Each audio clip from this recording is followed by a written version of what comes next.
when we look ahead, the big thing that everybody wants to know is when's Lyle going to play? I know I asked you last week, and I could tell you were hesitant to maybe give me a sense because maybe you didn't know. It could have been last week. Look, he doesn't play. He's still recovering from the indoor season. Let's start. Is it your sense that he will be able to play for this team in Ohio? Well, you have an awful lot of Twitter followers, so we didn't want to give you any inside information because people follow you. Lyle has he called Coach Reese, talked to him, felt like he was a little nicked up, needed some time off. And his plan was to come play this week, and we'll see. He has a flight, so hopefully he'll get there. But again, you're talking about a guy who is pretty good with the ball. Probably is going to have the ball on his stick. Now you got 5 rookies and a guy coming in for this first time. So there is going to be how that all balances, and that's why practice is important. And that's why they'll have to figure out exactly how to use them at best. And this is more of a big picture discussion, but Lyle makes it interesting because he's such a gifted and talented player, a really quality person as well. But when you're probably only getting him for half of a season, and I know you probably addressed this at the front end of the year, but is this how you maybe expected this to go, and what made it the right decision at the time for you? Well, we didn't know the Georgia Swarm was going to win their first ever championship. Yeah, so that took him a lot further in the season than we thought.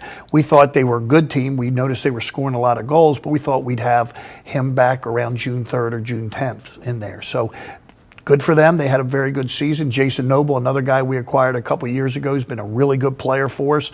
Great leader, good, does whatever the coaches ask.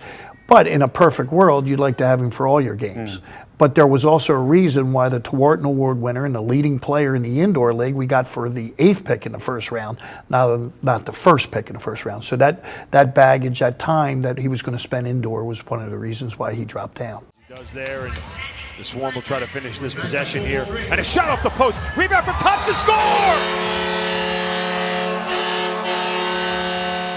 You mentioned Jason, and I think with so much focus on the defense, what does Jason bring that maybe the common fan doesn't recognize, and how he could maybe, as you mentioned, plug some of the holes that end has felt, at least specific to last week to start the game? Versatility. Can play up top, can play behind, highly competitive. Really like how he's a pit bull. He'll cover the best attackman I can remember when we traded for him, and he's a 5'8" guy, left-handed kid from Cornell, and first thing we do is send him out to play Paul Rabel. And he fought Paul Rabel for every yard on that field.